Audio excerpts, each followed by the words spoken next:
Ονομάζομαι Αντώνης Πασχαλίδης και το project με το οποίο ασχολήθηκα εγώ και η ομάδα μου είναι το JBox2D.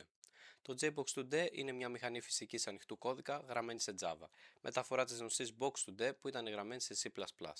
Χρησιμοποιείται σε παιχνίδια 2D όπως το Angry Birds, γρίφους φυσικής και εκπαιδευτικά λογισμικά.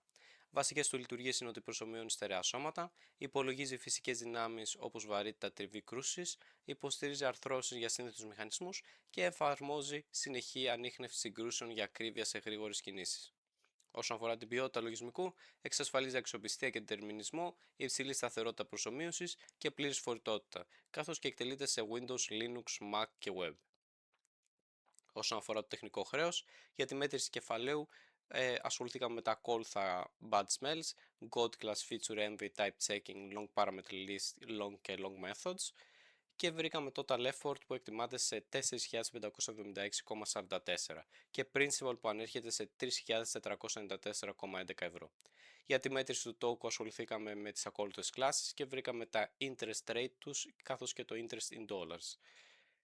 Ασχοληθήκαμε με τις κλάσεις collision, distance, time of impact, contact solver, dynamic tree, body, particle system, world και testbed test. Για το σημείο θράψης, η αρχική επιλογή δημιουργίας τεχνικού χρέους οδήγησε σε μείωση του χρόνου υλοποίησης, το απαιτούμενο effort και του συνολικού κόστους ανάπτυξης. Το βραχυπρόθεσμο όφελος αυτής της απόφασης, γνωστό ως principal, ανέρχεται σε 3.432,33 ευρώ, ωστόσο με την πάροδο του χρόνου ο τόκος του τεχνικού χρέους συσσωρεύεται και αποτυπώνεται ως μείον 2.614,33 ευρώ, υποδηλώνοντας καθαρή απώλεια πόρων. Η αρνητική αυτή μεταβολή δείχνει ότι το σύστημα πλησιάζει το σημείο θράψης, όπου το κόστος του τεχνικού χρέους αρχίζει να υπερβαίνει τα αρχικά ωφέλη.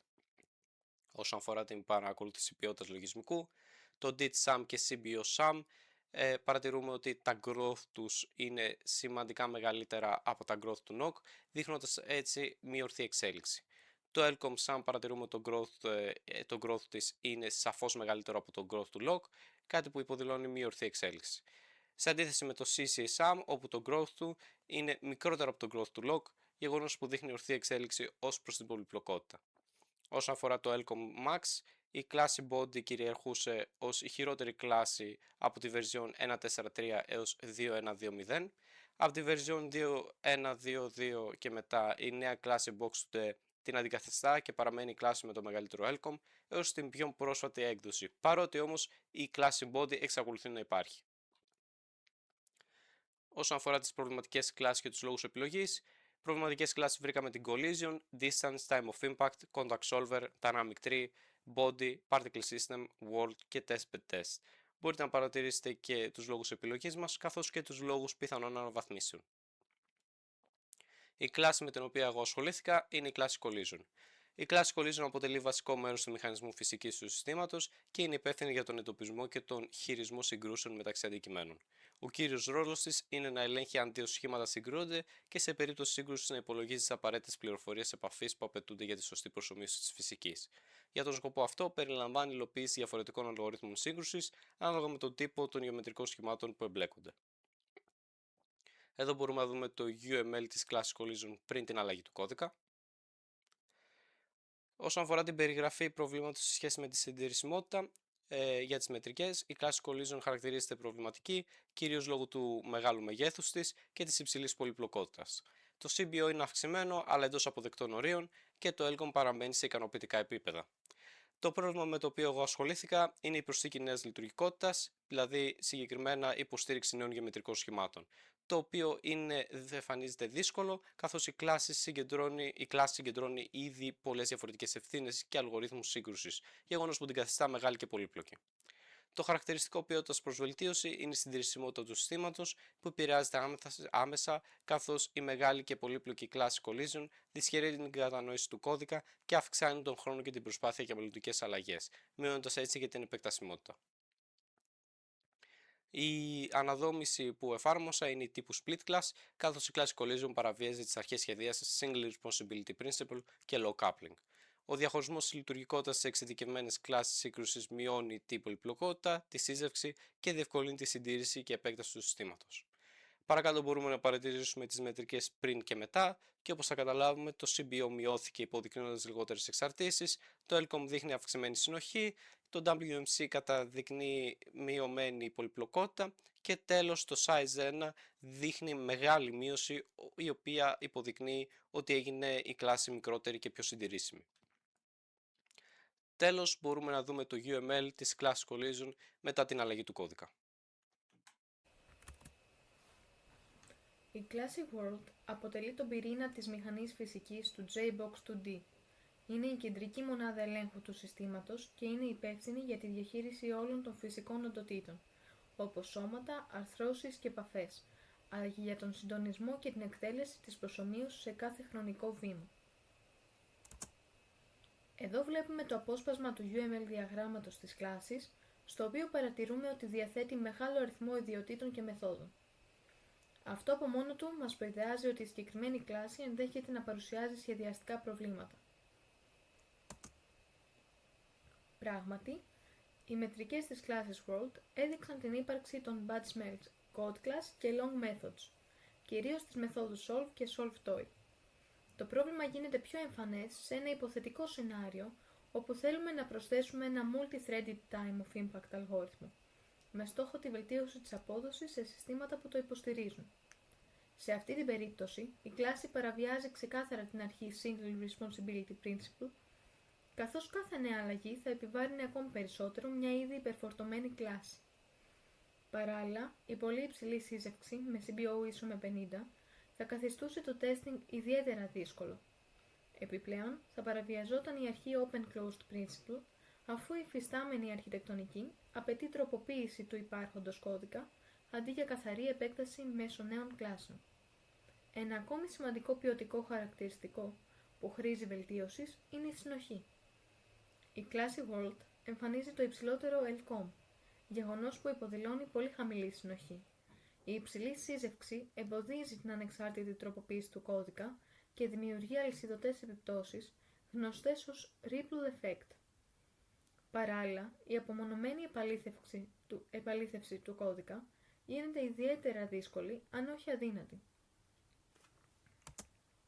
Για την αντιμετώπιση αυτών των προβλημάτων, εφαρμόστηκε στην κλάση World η τεχνική αναδόμησης Extract Class. Η νέα αρχιτεκτονική βασίζεται στο πρότυπο σχεδίασης Delegation Pattern, όπου η κλάση World πάβει να εκτελεί τους πολύπλοκους υπολογισμούς και λειτουργεί πλέον ως συντονιστής, αναθέτοντας τη λειτουργικότητα σε εξειδικευμένες κλάσεις. Με αυτόν τον τρόπο ικανοποιείται η αρχή του Single Responsibility Principle. Ως αποτέλεσμα, το μέγεθος της κλάσης μειώθηκε κατά περίπου 440 γραμμές κώδικα, απομακρύνοντας τα χαρακτηριστικά της God Class. Παράλληλα, στις νέες κλάσεις επιτεύχθηκε άριστη συνοχή, με LCOM ίσο με 0, ενώ η σύζευξη βελτιστοποιήθηκε σημαντικά, καθώς η κλάση World αποδεσμεύτηκε από εξειδικευμένες εξαρτήσεις και διατηρεί πλέον μόνο τις απολύτως απαραίτητες αλληλεπιδράσεις. Τέλος, στο τελικό UML διάγραμμα μπορούμε να δούμε τις νέες κλάσεις που προέκυψαν από την αναδόμηση, καθώς και τις βασικές συνδέσεις μεταξύ τους, οι οποίες αντικατοπτρίζουν μια πιο καθαρή, επεκτάσιμη και συντηρήσιμη αρχιτεκτονική.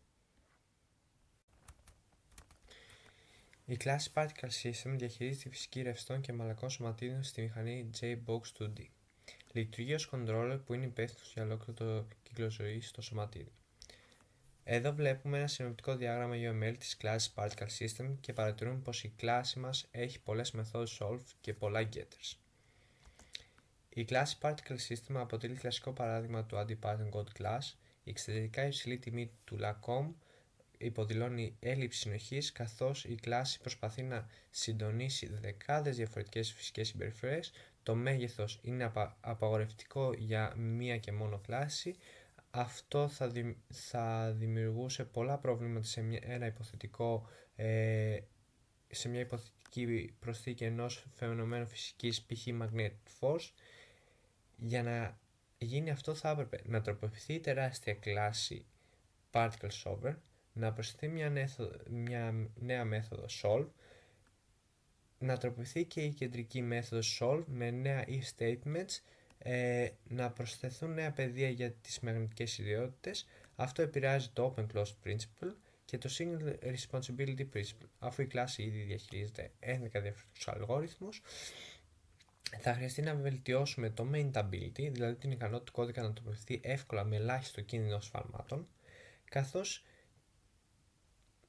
και η ευκολία προσθήκη νέων χαρακτηριστικών χωρίς αλλαγή της αρχιτεκτονικής. Για τη βελτίωση του θα χρησιμοποιήσουμε το strategy pattern για να απονομεύσουμε τους solvers σε ξεχωριστικές κλάσεις αποφεύγοντας τη if, extra class μετακίνηση εσωτερικών κλάσεων και δομών όπως pair, stride, proxy σε δικά τους αρχεία, parameter object, δημιουργία της κλάσης particle context για ενθυλάκωση και ασφαλή μεταφορά των απαραίτητων δεδομένων στους solvers. Η αναδόμηση μείωσε σημαντικά το μέγεθος των γραμμών κατά 25% και βελτίωσε τη συνοχή, λύνοντας έτσι το πρόβλημα προσθήκης νέων φαινομένων φυσική από if statement σε δημιουργία νέου κλάσου.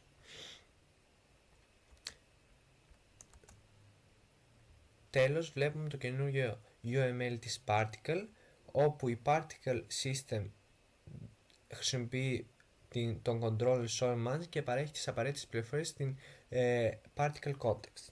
Ο controller αναβάνει να διατάξει τη λίστα των ενεργών solvers όπως pressure solver, dumping solver και να καλέσει τη μέθοδο solve για κάθε ένα παίρνοντας το Particle Context ως όρισμα ώστε να υπολογίσουν οι φυσικές αλληλεπιδράσεις.